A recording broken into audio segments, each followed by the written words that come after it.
রান্না বান্না করতে মন্দ লাগে না, তবে দেশি খাবারের যত ঝামেলা।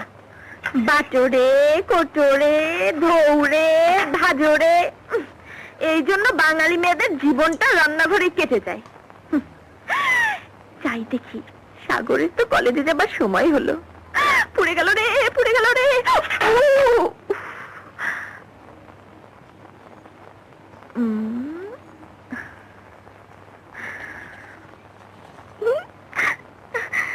এইবার দেখাবো মজা। কেউ নেই তো?